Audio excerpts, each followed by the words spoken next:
Every night, as you drift off to sleep, a secret hoarder sneaks into the attic of your mind. This shadowy figure doesn't collect physical trinkets, but emotional baggage, limiting beliefs, and unresolved traumas. By morning, your mental space is cluttered anew, weighing you down before you even open your eyes. But what if you could catch this intruder red-handed? What if you could shine a light on the darkest corners of your psyche and clear out years of accumulated mental junk? This is the transformative power of combining shadow work with extreme minimalism, a radical approach to decluttering not just your physical space, but the very landscape of your mind. Over the next few minutes, we'll explore how confronting your inner darkness can lead to unprecedented mental clarity and a life of profound simplicity. Are you ready to meet your shadow and reclaim the spaciousness of your true self? In the quiet corners of our psyche, a revolution is brewing. It's a rebellion against the mental clutter that clouds our judgment, stifles our creativity, and keeps us tethered to old patterns and beliefs. This revolution is fueled by two powerful forces: shadow work and extreme minimalism. At first glance, these concepts might seem unrelated. One delves into the depths of our unconscious, while the other strips away physical excess. But together, they form a potent alliance in the quest for mental clarity and inner peace. Shadow work invites us to confront the parts of ourselves we've long ignored or suppressed: our fears, our shame, our unacknowledged desires. It's a journey into the attic of our minds, where we sort through the emotional artifacts we've accumulated over a lifetime. Extreme minimalism, on the other hand, is about ruthlessly eliminating the non-essential, not just in our physical spaces, but in our thoughts and beliefs as well. It's a practice of intentional living, of choosing what truly matters and letting go of the rest. When combined, these practices offer a transformative path to mental decluttering. They allow us to clear away the cobwebs of our psyche, creating space for new insights, deeper self-understanding, and a more authentic way of being. Over the next few minutes, we'll explore 5 key aspects of this powerful combination: the fundamentals of shadow work, the philosophy of extreme minimalism, the synergy between shadow work and minimalism, practical techniques for inner exploration, strategies for physical and mental decluttering. By the end of this journey, you'll have the tools to begin your own process of deep mental decluttering, paving the way for a life of greater clarity, purpose, and inner tranquility. Are you ready to embark on this transformative journey? Let's begin. In the depths of our psyche lies a realm often unexplored, a territory we've learned to avoid. This is our shadow, the parts of ourselves we've disowned, repressed, or simply failed to acknowledge. But within this shadowy landscape lies the key to profound personal growth and mental decluttering. Shadow work, a concept introduced by psychologist Carl Jung, involves confronting and integrating these darker aspects of our personality. It's like shining a light into the dusty corners of an attic, revealing forgotten treasures and long-ignored cobwebs alike. These shadows aren't inherently negative. They're simply aspects of ourselves that we've deemed unacceptable based on our upbringing, societal norms, or personal experiences. They might include our anger, our selfishness, our fears, or even positive traits we've learned to suppress. The process of shadow work begins with awareness. It's about recognizing those knee-jerk reactions, those patterns of behavior that seem to arise from nowhere. It's noticing when we project our own flaws onto others, or when we're inexplicably triggered by someone's actions. Once aware, the next step is acceptance. This doesn't mean condoning negative behaviors, but rather acknowledging that these aspects exist within us. It's about embracing our whole self, both the light and the dark. Integration is the final, transformative step. Here, we learn to channel the energy of our shadow aspects constructively. Our anger might become righteous indignation against injustice. Our selfishness might transform into healthy self-care. This journey isn't easy.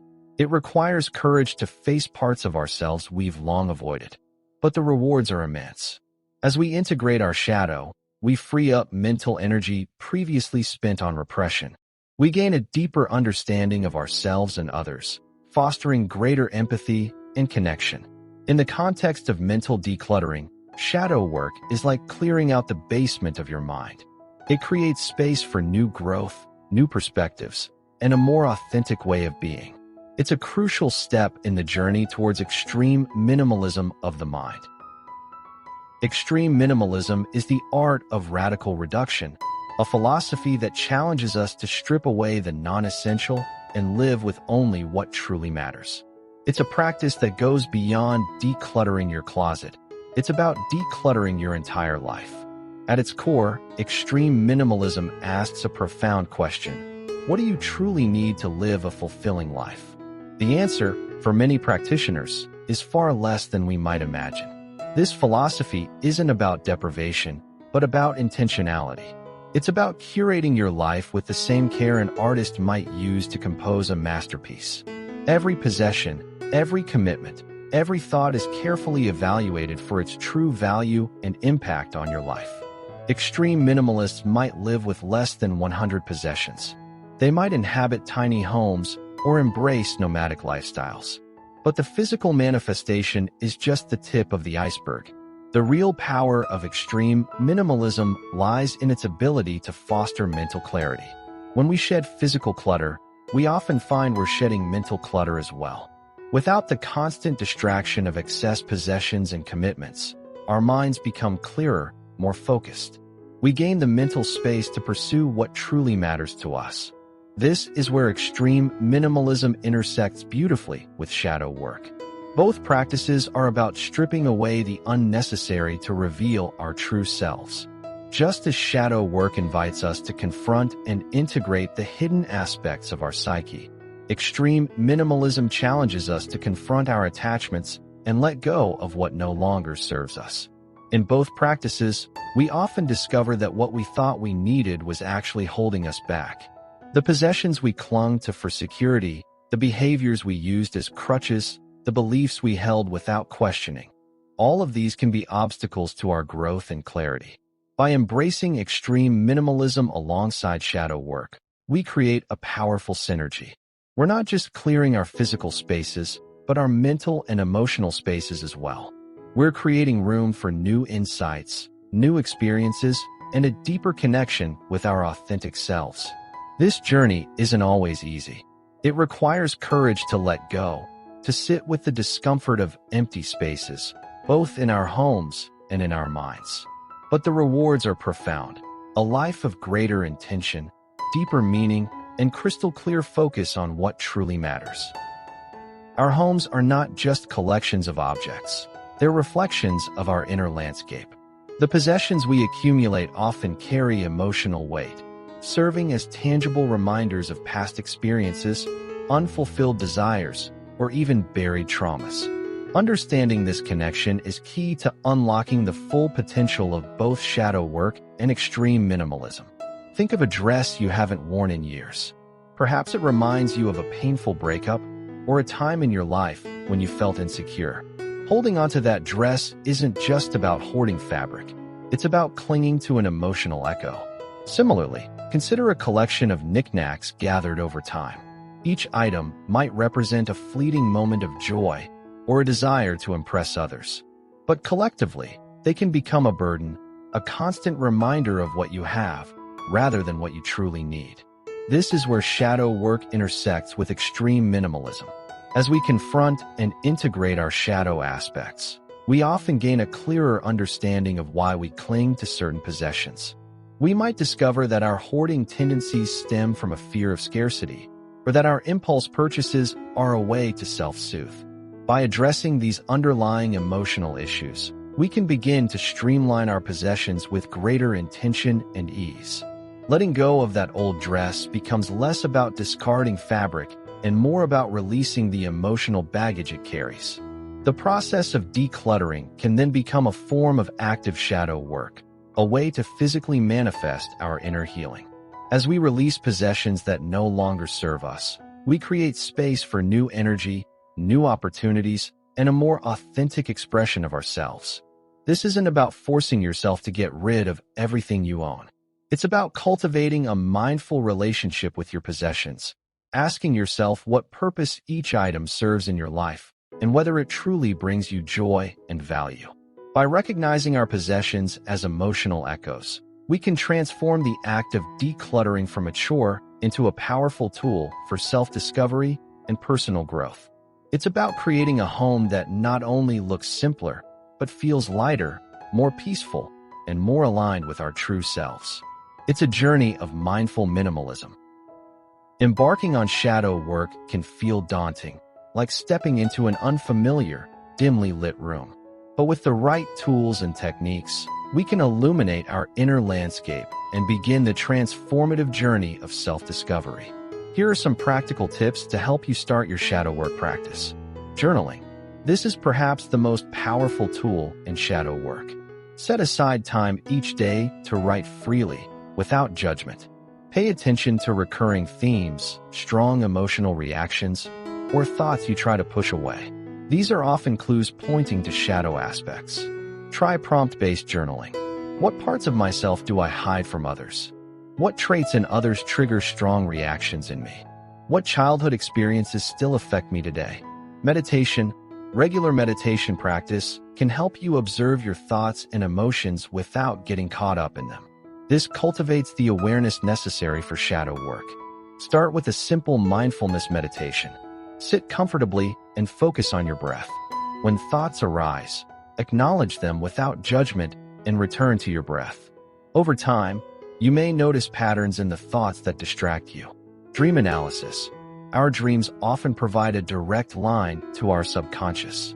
Keep a dream journal by your bed and write down your dreams immediately upon waking. Look for recurring symbols or themes. Trigger tracking. When you feel a strong emotional reaction, pause and reflect. What exactly triggered you? Why might you be reacting this way? This can reveal shadow aspects you've been avoiding. Inner child work. Many of our shadow aspects form in childhood. Try having a conversation with your inner child through journaling or visualization. What does this younger version of you need? Creative expression, art, music, dance, or any form of creative expression can bypass our conscious mind and reveal shadow aspects. Create without judgment and see what emerges. Body scan. Our bodies often hold on to emotions we've repressed.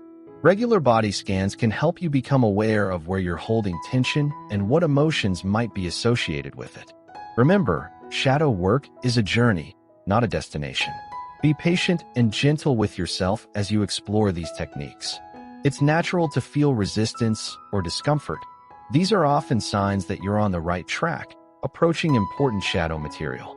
As you engage in these practices, you may find that your mind begins to declutter naturally. By addressing your shadow aspects, you're clearing out mental and emotional debris, creating space for clarity, authenticity, and growth. In the next section, we'll explore how to apply this newfound clarity to your physical space, bridging the gap between inner work and extreme minimalism. With newfound self-awareness from shadow work, decluttering transforms from a chore to a liberating act. It's about consciously evaluating possessions and making intentional choices aligned with your authentic self. Here are effective strategies for physical decluttering. The KonMari method. Hold each item and ask, does this spark joy? If not, thank it and let it go. It is the journey to wellness you require. The 90-90 rule. Have you used an item in the last 90 days? Will you use it in the next 90 days? If the answer is no to both, consider decluttering it. The one in, one out rule. For every new item you bring into your home, remove a similar item. This prevents accumulation and fosters mindful consumption. The maybe box. If you're unsure about decluttering something, place it in a maybe box. Seal the box, date it, and store it out of sight. If you haven't needed anything from the box in 6 months, donate it unopened. The sentimental item strategy. Sentimental items can be challenging. Ask yourself, does this item represent a memory I want to keep alive or a past I need to release? Could I take a photo of this item to preserve the memory without keeping the physical object? Is there someone else who would cherish this item more than I do? The donation station. Designate a specific area in your home for items you're decluttering. This keeps clutter contained and motivates you to donate regularly. The just-in-case mentality. Challenge the just-in-case mentality. Ask yourself, have I ever actually needed this item in the past? If I did need it, could I easily borrow or replace it? Is the peace of mind I gain from decluttering worth more than the potential inconvenience of needing this item in the future? The conscious consumerism principle. Make conscious purchases and think whether you truly need it. Remember, decluttering is not about perfection, it's about progress. Start small, be patient, and celebrate your successes along the way. This streamlined living is all you need. As you declutter your physical space, you'll likely find your mental space clearing as well. The act of letting go of possessions can be incredibly liberating, freeing you from the weight of the past and opening you up to new possibilities. Now is the time for self-help with this mindfulness practice. We've journeyed into the depths of shadow work and scaled the heights of extreme minimalism.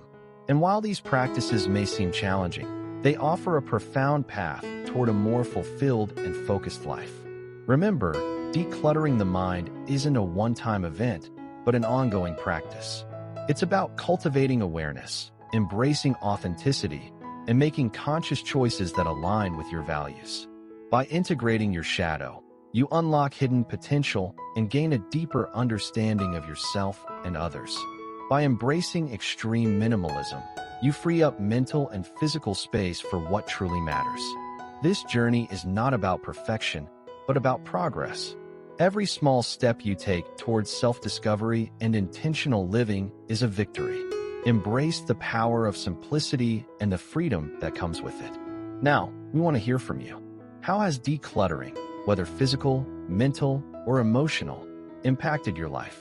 What challenges have you faced, and what breakthroughs have you experienced? Share your thoughts and experiences in the comments below. Your insights may inspire others to embark on their own transformative journeys. Help to spread the word on mental health and wellness journey. And if you're eager to delve deeper into the world of extreme minimalism and decluttering, be sure to check out our other videos on this channel. There you'll find more tips, techniques, and inspiration to guide you on your path to a simpler, more meaningful life. Thank you for joining us on this exploration of shadow work and extreme minimalism. May your journey be filled with clarity, authenticity, and the joy of intentional living.